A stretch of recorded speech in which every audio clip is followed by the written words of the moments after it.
Hey, everybody. Thank you so much for joining us today. We are joined by Congressman Dan Newhouse of Washington State. Congressman, really appreciate you joining us right now. I know you've got a busy day, a busy week up there on the Hill, but really appreciate you taking a few minutes to talk to our activists for whom, the cost of living is really top of mind right now. Thanks a lot, Akash. I appreciate the opportunity. You're right, it has been really busy, but this is you're touching on some really important topics here. And so I'm happy to take some time to talk with you a little bit about them. Thank you. So Congressman, we just learned, a couple weeks ago that the average American family will spend more than $5,000 in additional costs just because of inflation. Those are higher gas costs, higher grocery costs. Energy is one place where we've seen this administration from day one really seems to have not prioritized abundant, affordable, and reliable energy for Americans. So what are some of the regulatory barriers that they've imposed that you think are really constricting supply and driving up costs now that we have the crisis going on in Ukraine and affecting global energy markets? So you're absolutely right. It became apparent since day one of the Biden administration that the intent here is to, I think, in my humble opinion, to switch from fossil fuels today. And if today can't happen, tomorrow. And every action that they take is towards that goal of ending dependence or utilizing fossil fuels. And I think they do it in a lot of different ways. President Biden was very active with his executive order pen on his very first day in office, as you know, took several actions. Putting roadblocks, really challenges in front of the American energy industry. So, it boils down to several different things. I think, the overregulation of the industry, and in that, we in Congress fortunately have a role to play there. But there's some things that we could specifically work on. We have in our country, and frankly, guys, I've been to other countries in the world, and I've seen countries that are not responsible when it comes to the environment. So, in our country, we have taken steps to make sure that we are good stewards of the land and the water. So we have things like the National Environmental Protection Act, or everybody calls it NEPA. We also have the ESA, the Endangered Species Act, things that were well-intentioned laws, and some of them put in by Republican administrations. But over the years, they've literally become weapons used by extreme groups to essentially be used against what I think is the best interest of the country, and have been utilized as roadblocks and obstacles and challenges, specifically on this topic, to our American energy industry. So I think that's something that we really and have been focused on updating, changing, making sure that the laws are utilized and put into use as intended.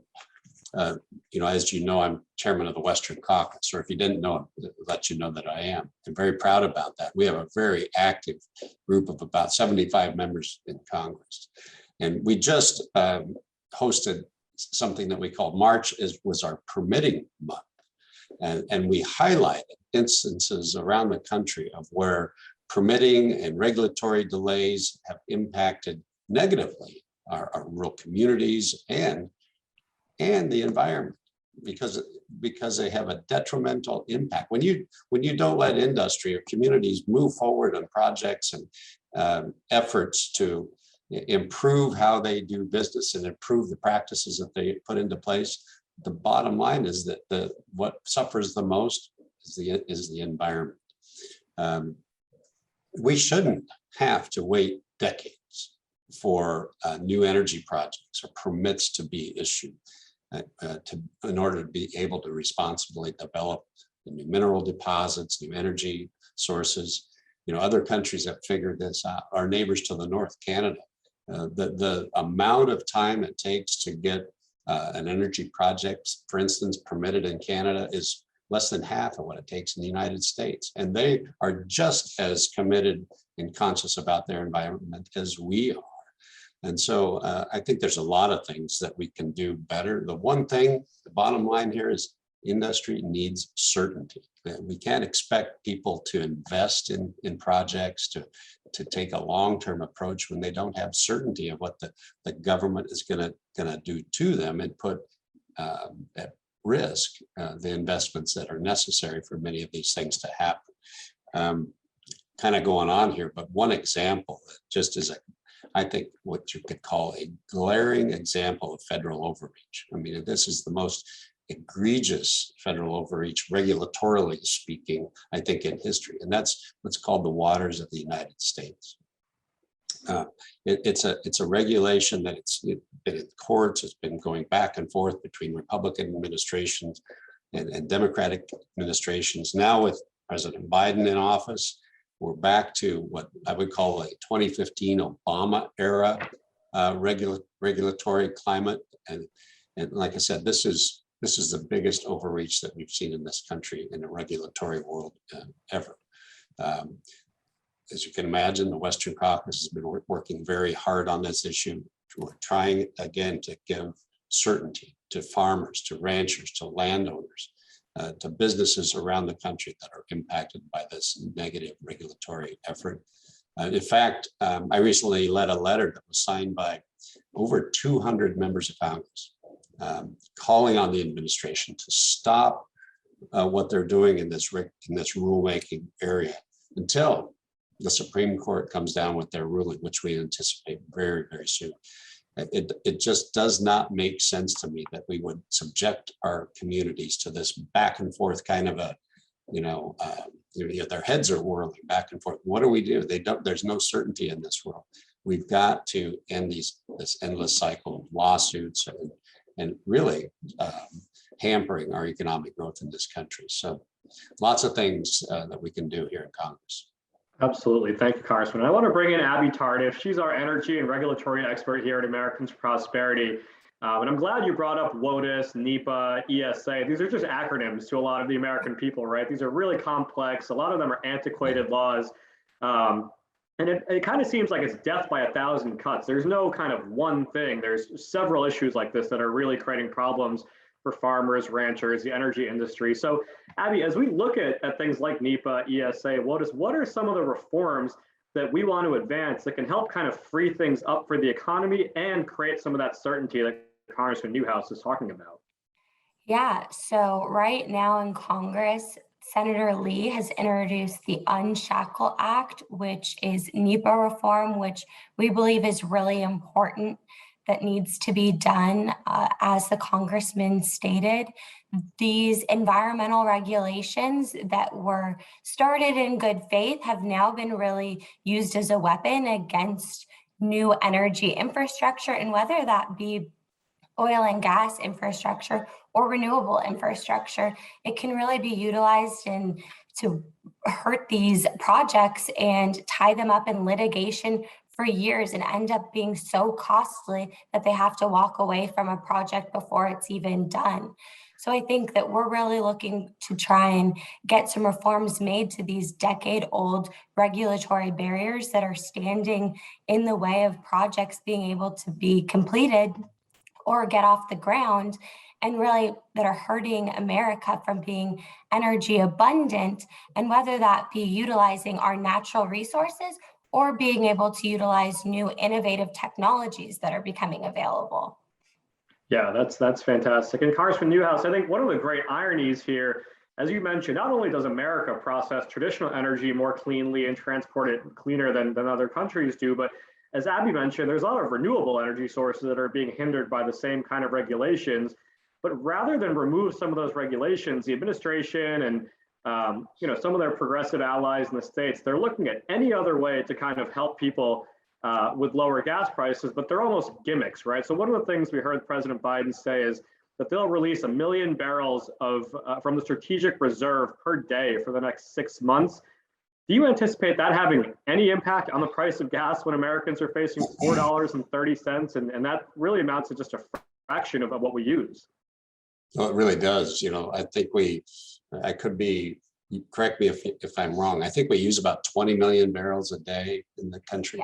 And so he's talking about releasing from the strategic reserve 1 million barrels a day, which, that maybe have some impact, but I guess in my way of thinking, that is truly just a band-aid on a very severe wound here. If it has any benefit at all, it'll be very small, and it's short term. It's not a long-term solution by any stretch of the imagination. Plus, this strategic reserve of petroleum is in place for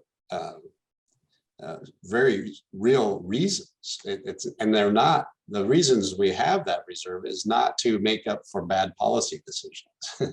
So I think not only is this not a long-term solution, or even arguably a very good short-term solution, it puts us in as a country, puts our energy situation in a very vulnerable position. This is, I think, the third withdrawal from the reserve. And I don't know of any oil being put back in. The deposits are not matching the withdrawals. And as we all know from our experience with our own checking accounts, you can't do that very long. And the question arises, so when we put oil back into this reserve, where's it going to come from? As you know, the administration is looking at sources that are questionable at best, from adversaries around the world, such as Iran or Venezuela, versus our own domestic supply of oil. Literally, and let me just be a little corny here, the solution to our energy problem is right underneath our feet. We have it right here in this country, and we should be utilizing that instead of, it's all great to think that we're being responsible for the environment and green and everything because we're not going to use fossil fuels. Okay, the problem is we are going to use fossil fuels. They're going to be part of our energy portfolio for longer than you and I are on this earth. Mark my words, they will be. So do we want them to be produced in the most environmentally responsible way here in our country, or in countries that really, they don't have the NEPA process, they don't have the ESA regulations, they don't have the same commitment to their environment that we do? Their sources are environmentally dirtier than ours. The processes are too. And so I think if you're truly an environmental steward, you should be looking at the most efficient and the cleanest way to produce this energy. And it's right here in the good old US of A. Absolutely. So speaking of the strategic reserve, the Congressman mentioned it's probably not a great idea to be tapping into this at a time of such great uncertainty in the world's energy markets. What are we looking at AFP as far as what Congress should be doing as it pertains to the strategic reserve? Yeah, so in Congress, Senator Barrasso has introduced the Strategic Production Response Act, and that's also been introduced in the House by Representative McMorris Rogers. And that's something that we really think is important. That makes sure that the SPR is only tapped into and used when it is supposed to be for emergencies, actual emergencies, not bad policy making. And that would also make sure that when you do use it, that we are making sure to replenish those reserves.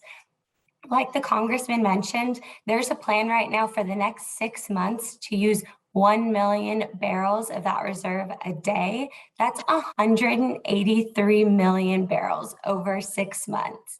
And there's no plan in action right now to replenish what we're depleting. And so that's really concerning, that if there was an actual real emergency that wasn't created by bad policy decisions, we wouldn't really be able to help ourselves. Absolutely. Congressman, you mentioned a couple other industries, particularly for Western Caucus members, folks out there, farmers, ranchers, landowners, and obviously every small business owner who's buying products and needs supplies. What have you heard from constituents and employers in your community about these higher costs and the impacts that it's having beyond just the gas station that we see on the side of the road? Wow. How much time have you got, Akash? As you can imagine, my constituents, as most members of Congress are very vocal when things are happening that that they don't approve of, or they're impacting them in a negative way.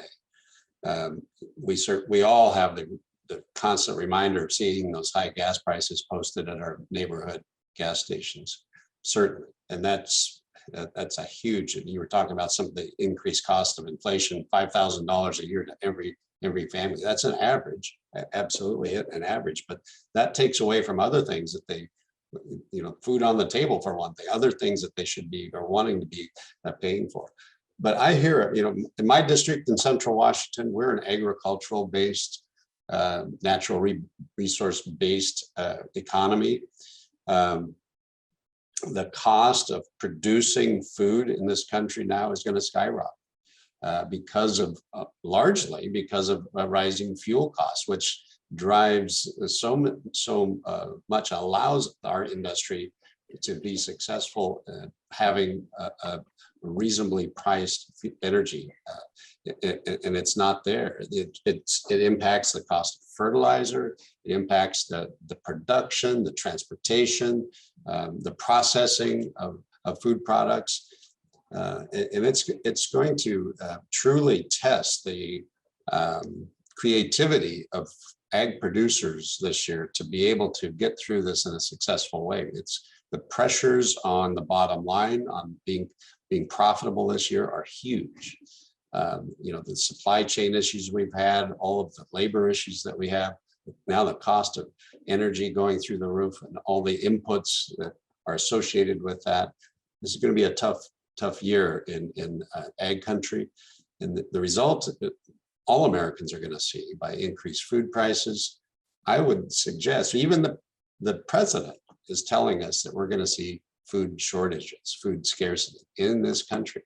And so he sees the impact of the policies that they're putting forward, but they are very reluctant to change course, which is perplexing to me. And so thank you for giving me an opportunity to express what my constituents are telling me, and hopefully this message will get to the administration and those people that need to make a course correction here very quickly. Absolutely. Well, we appreciate your time today. Just as to catch you up to speed and catch our activists up to speed.